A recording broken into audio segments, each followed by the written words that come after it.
C P എമ്മിലെ തലവൻ്റെ മേലെ ഇപ്പോൾ ചോദ്യങ്ങൾ ഉയരുകയാണ്.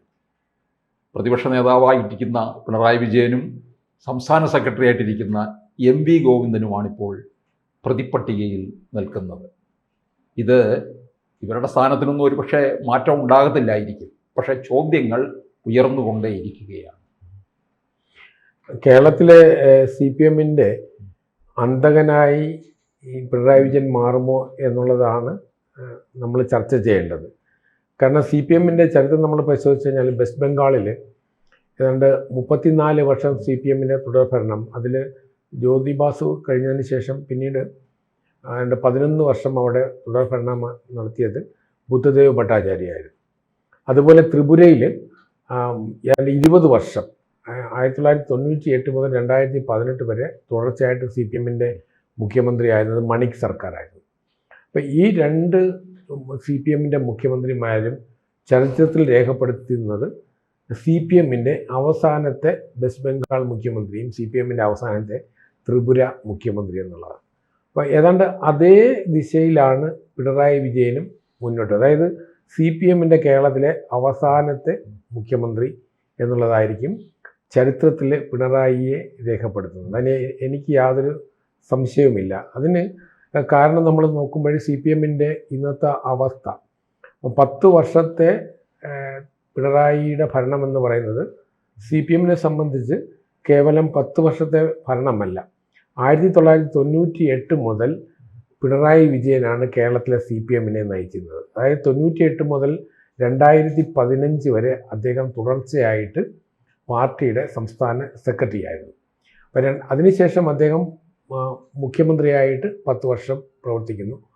2026 പരാജയത്തിന് ശേഷം, അതും ദയനീയമായ പരാജയത്തിന് ശേഷം, അദ്ദേഹം വീണ്ടും കസേര ഒഴിയാതെ പ്രതിപക്ഷ നേതൃത്വ സ്ഥാനം അലങ്കരിക്കുകയാണ്. അപ്പോൾ ഇതിനിടയിൽ അദ്ദേഹം 10 വർഷം മുഖ്യമന്ത്രിയായിരുന്നു. നമ്മളാരും കാണാതെ പോകുന്ന വേറൊരു വിഷയമുണ്ട്. 5 വർഷം അദ്ദേഹം മുമ്പും മുഖ്യമന്ത്രിയായിരുന്നു, ഡയറക്റ്റ് ആയിട്ടുള്ള ഇൻഡയറക്റ്റ് ആയിട്ട്. അതായത് 2006 മുതൽ 2011 വരെ നമ്മുടെ വി എസ് അച്യുതാനന്ദനായിരുന്നു മുഖ്യമന്ത്രി. പക്ഷേ അന്ന് ഭരണം നിയന്ത്രിച്ചിരുന്നത് AKG സെൻ്ററായിരുന്നു. നിങ്ങൾ അന്നത്തെ മാധ്യമങ്ങൾക്ക് എടുത്ത് നോക്കിക്കഴിഞ്ഞാൽ മനസ്സിലാവും. എല്ലാ കാര്യത്തിനും അന്ന് ആളുകൾ സമീപിച്ചിരുന്നത് AK സെൻ്റർ. സെക്രട്ടറിയിലേക്ക് ആരും പോകാറില്ലായിരുന്നു. അപ്പോൾ AKG സെൻ്റർ എന്ന് വെച്ചാൽ എന്തായിരുന്നു? അത് പിണറായി വിജയൻ്റെ പാർട്ടി സെക്രട്ടറി ആയിട്ടുള്ള പിണറായി വിജയൻ്റെ ആസ്ഥാനമായിരുന്നു. അതായത് 2006 മുതൽ 2011 വരെ മുഖ്യമന്ത്രിയായിരുന്ന വി എസ് അച്യുതാനന്ദൻ മുഖ്യമന്ത്രി സ്ഥാനത്തിനപ്പുറം ഗവൺമെൻറ്റിൽ കാര്യമായ സ്വാധീനം ഒന്നും ഉണ്ടായിട്ടില്ല. ഗവൺമെൻറ്റിനെ കൺട്രോൾ ചെയ്തത് പാർട്ടിയും സെക്രട്ടറിയും തന്നെയായിരുന്നു. AKG സെൻ്ററായിരുന്നു. അത് നമ്മുടെ എല്ലാ റെക്കോർഡുകളും പരിശോധിച്ച് കഴിഞ്ഞാൽ മനസ്സിലാവും. അപ്പോൾ ആ തരത്തിൽ നോക്കുമ്പോൾ ഏതാണ്ട് 15 വർഷത്തെ ട്രാക്ക് റെക്കോർഡാണ് കേരള ഭരണത്തിൽ പിണറായി വിജയനുള്ളത്. അപ്പം പാർട്ടിയുടെ കാര്യത്തിൽ അദ്ദേഹം തുടർച്ചയായിട്ട് ഏതാണ്ട് 18 വർഷത്തോളം പാർട്ടിയെ നയിച്ചിരുന്നു. പക്ഷേ പിന്നീടും അദ്ദേഹം മുഖ്യമന്ത്രി ആകുമ്പോഴും പാർട്ടി അദ്ദേഹത്തിൻ്റെ കൺട്രോളിൽ തന്നെയായിരുന്നു.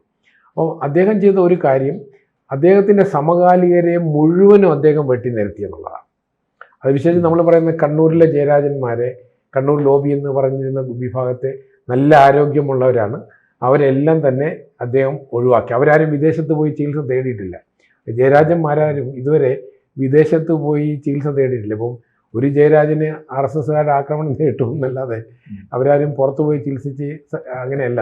പക്ഷേ ആതരത്തിൽ അനാരോഗ്യമുള്ള പിണറായി വിജയനാണ് വീണ്ടും മുഖ്യമന്ത്രി ആയതും അതോടൊപ്പം തന്നെ വീണ്ടും പ്രതിപക്ഷ നേതാവ് എന്നുള്ള തരത്തിൽ അദ്ദേഹം പരാജയത്തിന് ശേഷം പോകുന്നത്. അപ്പോൾ ഇത് സൂചിപ്പിക്കുന്നത് യഥാർത്ഥത്തിൽ കേരളത്തിൽ പാർട്ടി എന്ന് പറയുന്നത് 98 മുതൽ 2026 വരെ CPM എന്ന് പറയുന്നത് ഇത് പിണറായി വിജയൻ മാത്രമാണ്. മറ്റെല്ലാ പേരും തന്നെ പിണറായി വിജയൻ നിയോഗിക്കുന്നവരാണ്. അത് വി എസ് അച്യുതാനന്ദൻ നമുക്കറിയാം. 2006 അദ്ദേഹത്തിന് മത്സരിക്കാൻ സീറ്റ് കൊടുത്തിരുന്നില്ല. പിന്നീട് പാർട്ടി എല്ലാ സീറ്റും സ്ഥാനാർത്ഥികളെ പ്രഖ്യാപിച്ചതിന് ശേഷമാണ് സമൂഹത്തിൽ നിന്ന് പ്രതിഷേധം ഉയർന്നതിൻ്റെ അടിസ്ഥാനത്തിൽ അങ്ങനെ വി എസ് അച്യുതാനന്ദന് സീറ്റ് കൊടുക്കുകയും മലമ്പുഴയിലെ സീറ്റ് കൊടുക്കുകയും പിന്നീട് അദ്ദേഹം ജയിച്ചതിന് ശേഷം അദ്ദേഹത്തെ മുഖ്യമന്ത്രിയാകുകയും ചെയ്തു. അപ്പം നമ്മൾ മുഖ്യമന്ത്രിയാകുന്ന പാർട്ടിയുടെ താല്പര്യപ്രകാരം മുഖ്യമന്ത്രി ആയതല്ല. ഒരുപക്ഷേ അതേപോലെയാണ് 2026 വി ഡി സതീശനും മുഖ്യമന്ത്രിയായത്. പാർട്ടിയുടെ താല്പര്യപ്രകാരം 45 പാർലമെൻ്ററി പാർട്ടിയിലെ 45 മെമ്പർമാർ പിന്തുണച്ച ആളല്ല വി ഡി സതീശൻ. 62 പേരിൽ 45 പേര് പിന്തുണച്ച ആൾ ഇന്ന് പുറത്താണ്. അതുപോലെ CPM-ൻ്റെ ചരിത്രത്തിലും 2006 മുഖ്യമന്ത്രി അന്ന് പാർട്ടിയുടെ നോമിനി ആയിരുന്നില്ല.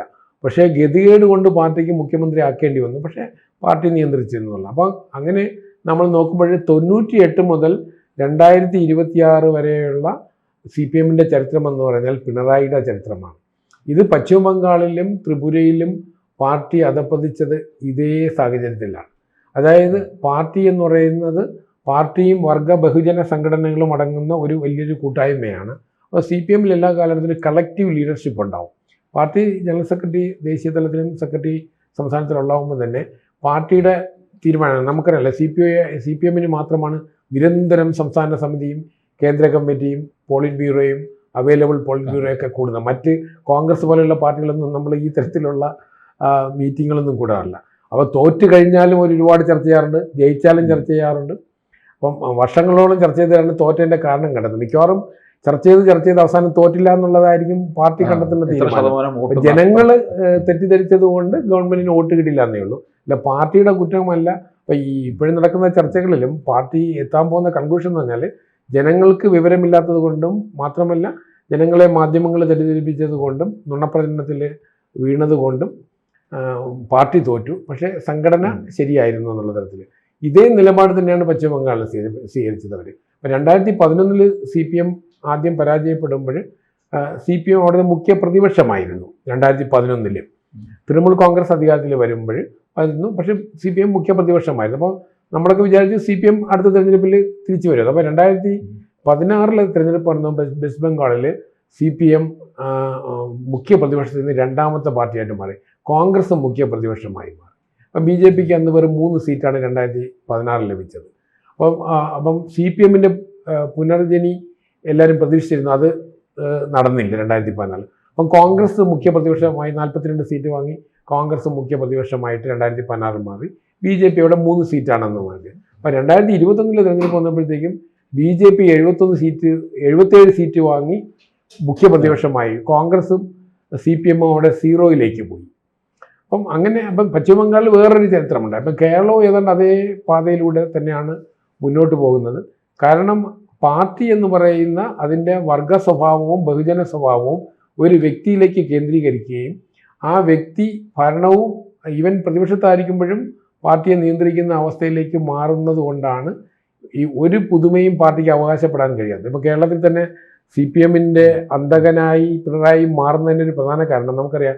കഴിഞ്ഞ 10 വർഷമായിട്ട് കേരളത്തിലെ CPM-നെ സമരങ്ങളിലൂടെ നിലനിർത്തുന്നത് അവർ പ്രതിപക്ഷത്താവുമ്പോൾ അവരെ ജനങ്ങളുടെ ഇടയിൽ നിലനിർത്തുന്നത് DYFI-യും SFI-യും എന്നുള്ള 2 സംഘടനകളാണ്.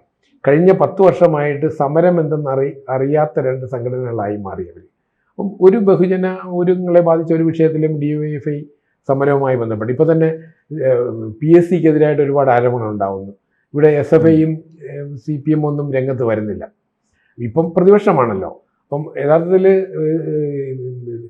PSC-യെ സപ്പോർട്ട് ചെയ്യേണ്ട യാതൊരു ആവശ്യവും CPM-ഇല്ല. പക്ഷെ അവരത് ചെയ്യുന്നില്ല.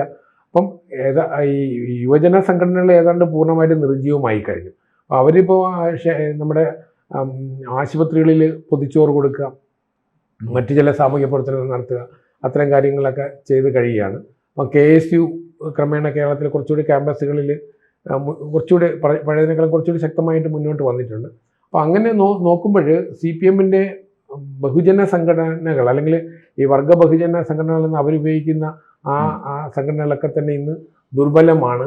സംഘടനയും ദുർബലമാകണം. അവരുടെ കോട്ടകൾ തകർന്നു കഴിഞ്ഞു. അപ്പോൾ കണ്ണൂരിൽ നമ്മൾക്ക് ഒരു എതിരാളിക്കും കണ്ണൂരിൽ അവരെ തോൽപ്പിക്കാൻ കഴിയില്ലായിരുന്നു. പാർട്ടിക്കകത്ത് നിന്ന് തന്നെ കണ്ണൂരിലും കാസർഗോഡുമായിട്ട് നമ്മൾ നോക്കുമ്പോൾ 3 മണ്ഡലങ്ങളും CPM മാത്രം ജയിക്കുമെന്ന 100% ഉറപ്പുള്ള മണ്ഡലങ്ങളാണ് CPM പരാജയപ്പെട്ടത്. അവിടെ സന്ദീപ് വാര്യർ MLA ആയതും CPM മാത്രം ജയിച്ചിട്ടുള്ള ഒരു മണ്ഡലത്തിൽ നിന്നാണ്. ആ തരത്തിൽ ചരിത്രം സൃഷ്ടിച്ചുകൊണ്ട് അപ്പം ആന്തരികമായ വൈരുദ്ധ്യം കൊണ്ടാണ് പാർട്ടി തകരുന്നത്. അപ്പം ഇതിനെ അതിജീവിക്കാനുള്ള കരുത്ത് ഇന്ന് CPM-നില്ല. കാരണം പിണറായി വിജയൻ 1998 മുതൽ കൊണ്ടുവന്നൊരു പാറ്റേൺ ഉണ്ട്. ആ പാറ്റേണിൽ നിൽക്കുന്ന പാർട്ടി ഘടനയാണുള്ളത്. അപ്പം പിണറായി വിജയനെ വിമർശിക്കാൻ ഇവർക്കാർക്കും കഴിയില്ല. കാരണം ഇവരെല്ലാം പിണറായി വിജയൻ ചിട്ടപ്പെടുത്തിയ സംവിധാനമാണ്. അത് നീണ്ട നാൾ, അതാണ് ഞാൻ പറഞ്ഞത്, ഏതാണ്ട് 18 വർഷത്തെ പാർട്ടി സെക്രട്ടറിയും ഏതാണ്ട് 15 വർഷത്തെ ഭരണവും അദ്ദേഹത്തിൻ്റെ കയ്യിലായിരുന്നു. 10 വർഷം ഡയറക്റ്റായിട്ട്, 5 വർഷം ഇൻഡയറക്റ്റായിട്ട്. അങ്ങനെ നീണ്ട നാൾ പാർട്ടിയും ഭരണവും നിയന്ത്രിച്ചിരുന്നത് ഒരു വ്യക്തിയാണ്. ഏതാണ്ട് 28 വർഷം ഒരു വ്യക്തിയാണ്. അപ്പം ഇന്ന് പാർട്ടി ഈ ഒരു അവസ്ഥയിൽ വന്ന് നിൽക്കുന്നതിൻ്റെ പൂർണ്ണ ക്രെഡിറ്റ് പിണറായി വിജയനാണ്.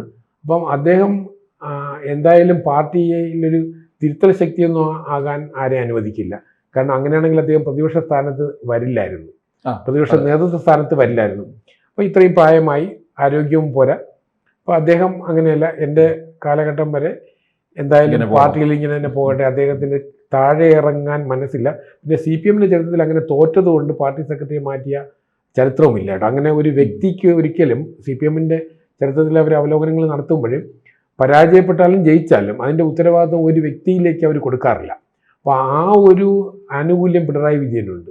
അപ്പം നമ്മൾ മാധ്യമങ്ങളും വിമർശകരും ഒക്കെ പിണറായി വിജയൻ മാറണമെന്ന് പറഞ്ഞാലും CPM-ന്റെ ചരിത്രത്തിൽ ഒരു പരാജയം കൊണ്ട് ഒരിക്കലും അവർ നേതൃത്വത്തെ തള്ളിപ്പറയാറില്ല. കാരണം കളക്റ്റീവ് ലീഡർഷിപ്പ് എന്നുള്ള തിയറി വെച്ചിട്ടാണ്. യഥാർത്ഥത്തിൽ കേരളത്തിൽ നടക്കുന്നത് 98 മുതൽ നമുക്ക് അറിയാം. VS അച്യുതാനന്ദൻ്റെ ഗ്രൂപ്പിനെ 1 by 1 ആയിട്ട് വെട്ടി നിർത്തി. അവസാനം VS അച്യുതാനന്ദൻ മുഖ്യമന്ത്രിയായ സമയത്ത് പോളിറ്റ് ബ്യൂറോയിൽ നിന്നും വെട്ടി നിർത്തി എന്നുള്ളതാണ്. അപ്പോൾ ആ തരത്തിലുള്ള ചരിത്രം പിണറായി വിജയനുണ്ട്. അപ്പോൾ അങ്ങനെ വന്ന പിണറായി വിജയന് ഇനി വേറൊരാൾ വന്ന് വെട്ടി നിർത്തി നന്നാക്കാനുള്ള അവസരം അദ്ദേഹം കൊടുക്കില്ല. ഫലത്തിൽ CPM ചരിത്രത്തിൻ്റെ ഭാഗമായി മാറും. അത് ത്രിപുരയിലും വെസ്റ്റ് ബംഗാളിലും ഉണ്ടായതുപോലെ കേരളം ആവർത്തിക്കും. അത് പിണറായി വിജയൻ അതിൻ്റെ അന്തകനായി തന്നെ മാറും എന്നാണ് എൻ്റെ നിരീക്ഷണം. കൂടുതൽ വാർത്തകളും വിശേഷങ്ങളും നിങ്ങളിലേക്ക് എത്താൻ ABC മലയാളം സബ്സ്ക്രൈബ് ചെയ്യുക, ബെൽ ബട്ടണും അമർത്തുക.